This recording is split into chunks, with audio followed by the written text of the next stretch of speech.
तारा लेके लाश बेटा की मैया जाई रही दुखिया लेके लाश बेटा भैया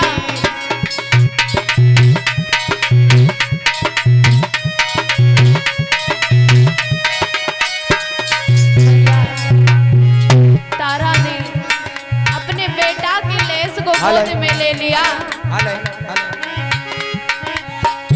चलती हुई जा रही है के मरघट जाई रही भैया जाई रही दुखिया लेके लेस बेटा की मरघट जाई रही मैया जाई रही दुखिया लेके लाश बेटा की मरघट जाई रही मैया जाई रही मैया लेके लाश बेटा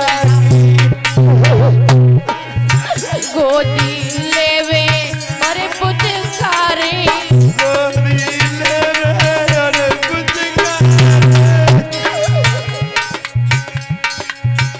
गोदी लेवे अरे पुचकारे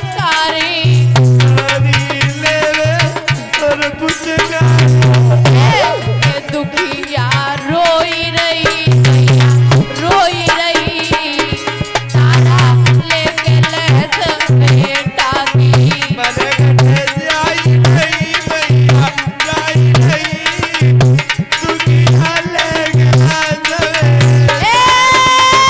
ये मरघट जाई रही भैया जाई रही तारा लेके लहस बेटा की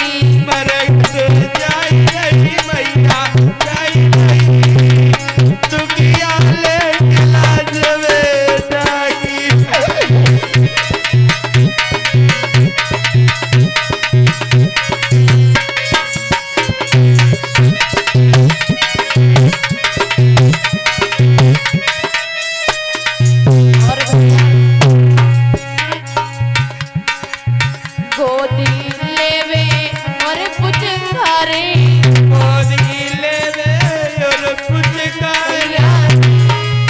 गोदी लेवे और पुचकारे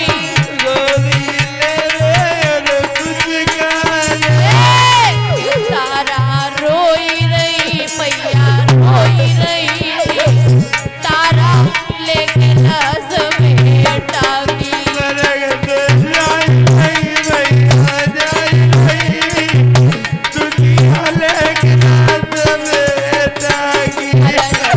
जाई रही जाई रही तारा लेके लाश बेटा की जाई रही मैया जाई रही तारा लेके लाश बेटा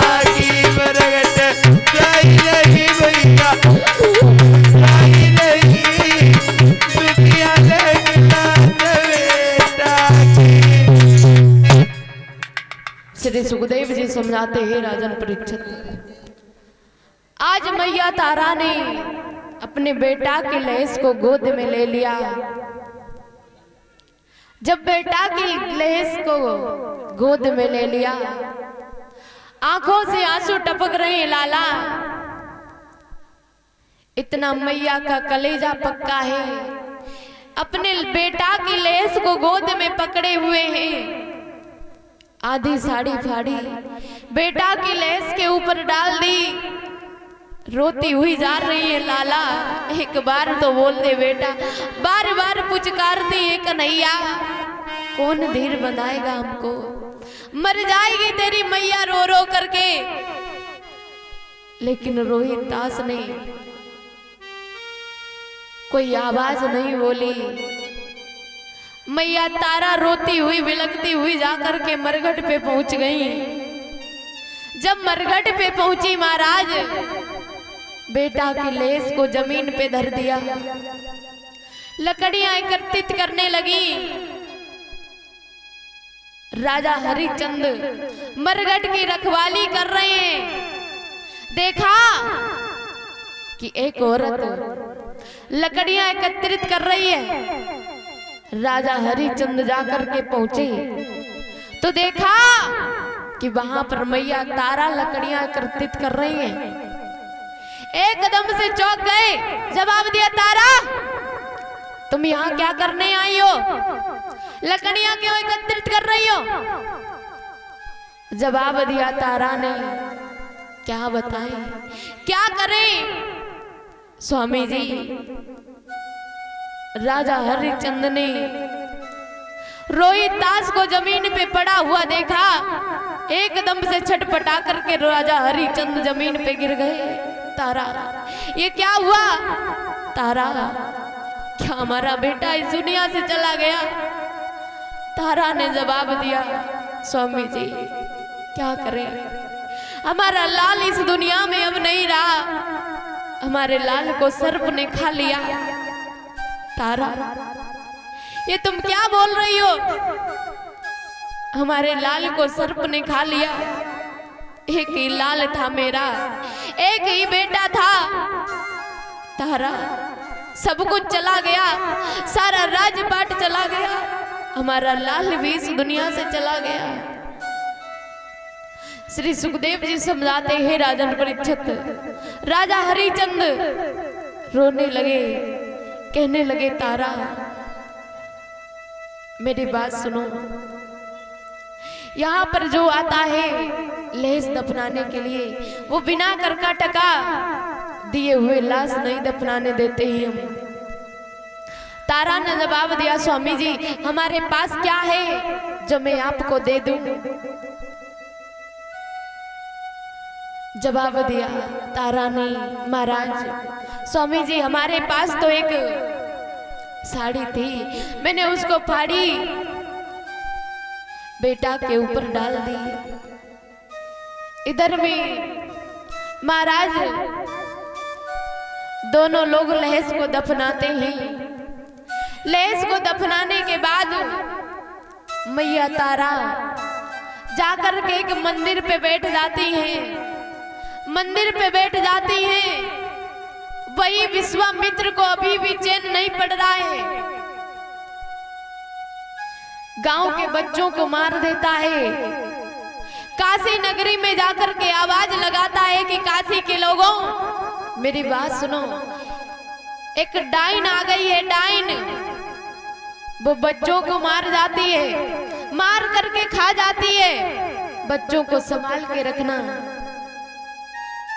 गांव के लोग राजा हरिचंद के पास पहुंचे, जवाब दिया कि राजन ये आपकी ही बीवी है, ये आपकी ही पत्नी है जो हमारे बच्चों को मारती है, मार करके खा जाती है।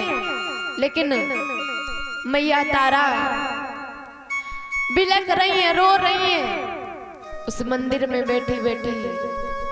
विश्वामित्र गांव के बच्चों को मारता है।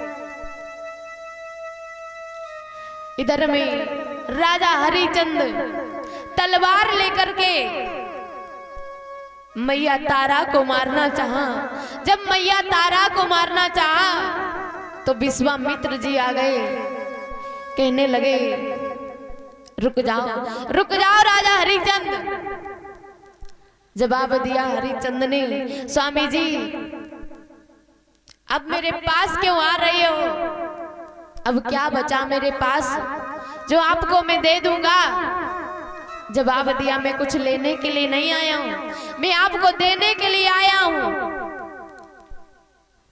महाराज हरिचंद हाथ जोड़ करके खड़े हो गए, कहने लगे आप देने के लिए आए हो, हमारा तो सब कुछ चला गया, मेरा बेटा भी इस दुनिया से छोड़ करके चला गया। जवाब दिया कि तारा